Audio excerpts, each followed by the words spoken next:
seu direito. Juízes, promotores, advogados, defensores, todos em um debate para esclarecer o seu direito de consumidor.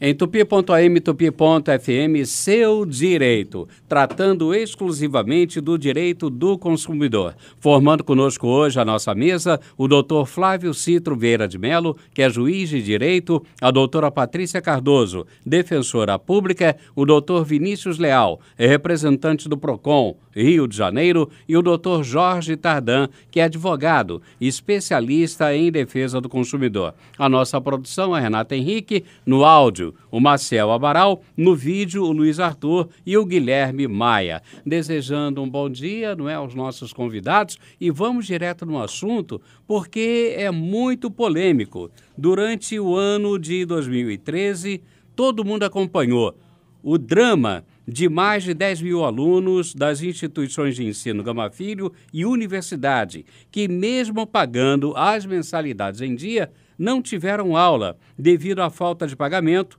aos professores e funcionários dessas referidas instituições. No último mês de janeiro, finalmente, o MEC descredenciou o Grupo Galileu, mas muitas dúvidas ainda persistem e é sobre esses assuntos que a gente vai falar no seu direito de hoje. Bom, doutora Patrícia Cardoso, começando a senhora, não é, primeiro pelas mulheres, eu gostaria que a senhora me explicasse, na medida do possível, o que é exatamente o Grupo Galileu, a história do Grupo Galileu, caso a senhora tenha esse conhecimento, né? Como ele surgiu, como ele apareceu, é um grupo novo nesse mercado, é um grupo antigo. Muito bom dia, doutora Patrícia. Bom dia a todos.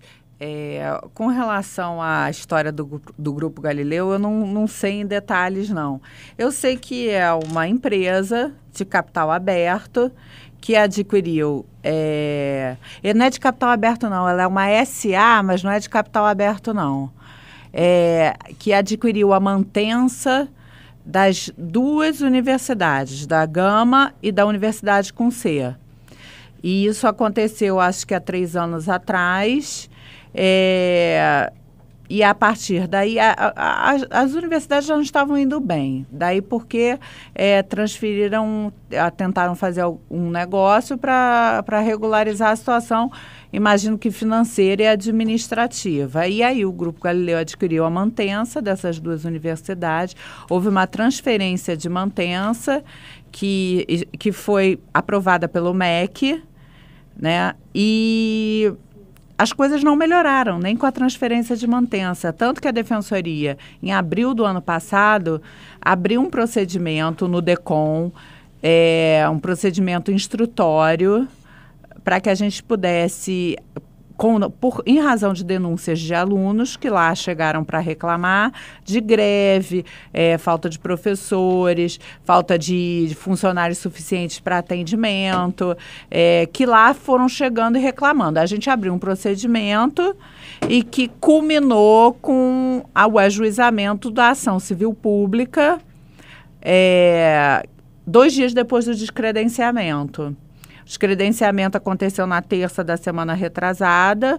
A gente ajuizou a ação civil pública para garantir aos alunos a entrega dos documentos e garantir postos de atendimento e atendimento online também.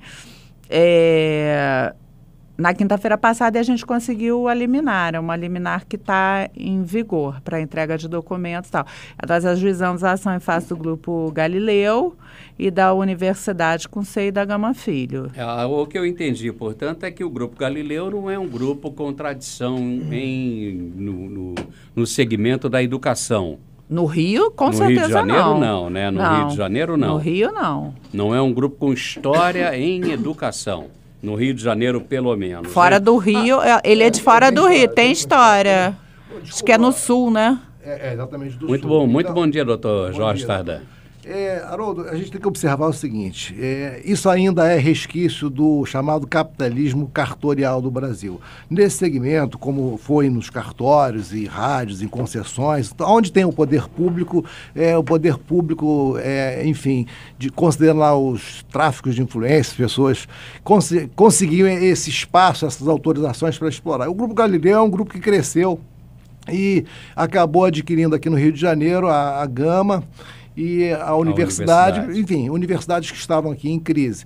Mas o esgotamento desse capitalismo de cartório, vamos dizer assim, né? Que pessoas com algum tráfico de influência conseguem autorização para, entre aspas, explorar determinadas atividades no país. É a crise que chegou desse modelo. Enfim, a gente precisa de um Estado eficiente, que controle, que regule. E o MEC tem uma parcela muito grande de responsabilidade nisso, né? Nós temos uma outra universidade aqui no Rio de Janeiro privada caminhando para uma situação como essa e o MEC ainda não tomou nenhum tipo de providência. Eu estou falando, por exemplo, da Universidade Cândido Mendes, né? Os professores ficaram ali mais de um ano sem receber salário. Os professores não recebem fundo de garantia na Universidade Cândido Mendes há mais de 10 anos, o fundo não é depositado e nada acontece.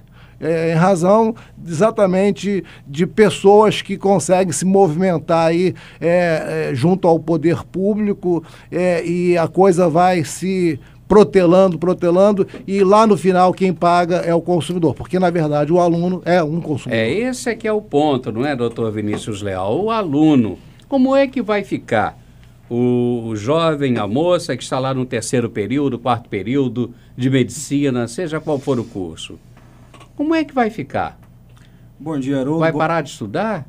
Bom dia. Bom dia, Haroldo. Bom dia, colegas de mesa. Pois é, o consumidor, aí, o aluno cidadão, o aluno consumidor, ele realmente não pode pagar esse pato, né? Ele é o sujeito mais vulnerável nessa relação jurídica, né?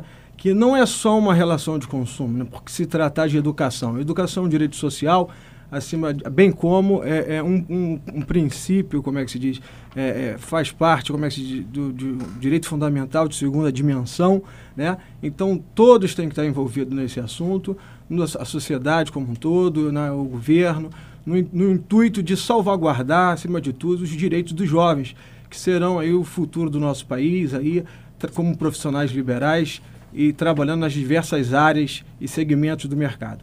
Por isso é importante, aí, acima de tudo, a busca através de mecanismos como a ação civil pública, o judiciário, enfim, o próprio MEC e todos os órgãos de defesa do consumidor no intuito de buscar a otimização, a celeridade e, acima de tudo, a efetividade jurídica para essa questão, que é uma questão muito complexa. É uma questão bastante complexa. Agora, doutor Flávio Citro Vieira de Mello, essas ações têm que ser individuais, podem ser coletivas? Qual deve ser o comportamento dos alunos, tanto da Gama Filho como da universidade, para garantir os seus direitos? Esse caso da Gama Filho e da Universidade com C serve como um exemplo, né, de união e de harmonia no sistema de defesa do consumidor, tal como previu o legislador da lei, né, 8.078 de 90, que é a lei do consumidor. Por quê? Você imagina um cenário onde 10 mil alunos, né, se encontram sem aulas, com os pagamentos suspensos, alguns não têm o lançamento da nota do semestre anterior, não se matricularam ainda em nenhum lugar para o primeiro semestre de 2014, alguns se formaram e não colaram grau, não receberam diploma. Quer dizer, é um momento de instabilidade na vida de 10 mil pessoas, 10 mil famílias. E você, ao mesmo tempo, você tem a atuação do PROCON estadual, do MEC, né, da Defensoria Pública, do Ministério Público e da Justiça sob o ângulo individual e da Justiça sob o ângulo coletivo. Esse sistema tem que funcionar de uma maneira harmônica. E, nesse caso, vem funcionando. Por quê? A nível individual, algumas ações buscavam a entrega de documentos, né, por tutela antecipada. E enquanto isso está acontecendo, nós não conseguimos sequer, né, intimar o Grupo Galileu para cumprir essas ordens judiciais nas ações individuais. E estávamos acompanhando, né, o Ministério Público e a Defensoria nesse trabalho, né, de atendimento dos estudantes, né, atenderam mais de 500, 600 estudantes. Doutor Flávio, qual foi a dificuldade para intimar o Grupo Galileu? Todos os estabelecimentos se encontravam fechados e em greve dos professores e dos funcionários. Então os oficiais de justiça chegavam lá e não tinham a quem entregar a ordem judicial.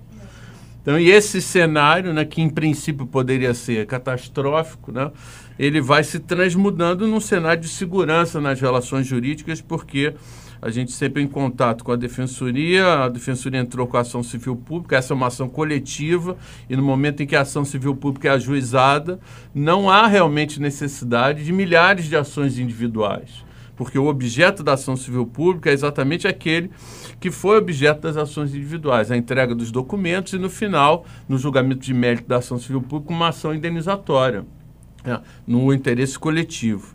Então, nós praticamente suspendemos as ações individuais, foi concedida a tutela antecipada, como a doutora Patrícia já ressaltou, para que eles entregassem os documentos no prazo. Primeiro eles entregassem um cronograma de atendimento desses estudantes e depois entregassem os documentos de transferência e todos os outros documentos acadêmicos. Eles estão no prazo de cumprimento dessa ordem judicial e, na medida em que haja esse cumprimento, vai esvaziar um pouco. Tem de memória a data desse prazo? O início dia 12? Foi aquele... Não, o início foi dia... 17. Não, foi dia... que dia foi o feriado? Foi dia 21 o início. Foi uma segunda-feira, dia 20. Foi o dia da reunião. 21. Foi da primeira reunião, o dia do início do prazo. No meio desse contexto, todo desse ambiente, nós conseguimos realizar uma reunião no Tribunal de Justiça com a presença da presidente do tribunal, no mesmo ambiente, o Ministério Público, a Defensoria Pública, o juiz da vara empresarial que concedeu a tutela antecipada, os representantes da Galileu, realmente em busca, né, de uma solução harmônica, conciliatória. Agora, no próximo bloco, não tem jeito, a gente tem que perguntar, não é? Como é que vai ser a transferência? Quem é que me dá a garantia, digamos, eu sou um estudante de medicina da Gama Filho, que uma outra universidade vai me aceitar pagando, por exemplo, o que eu pagava a Gama Filho, um valor que pode ser menor.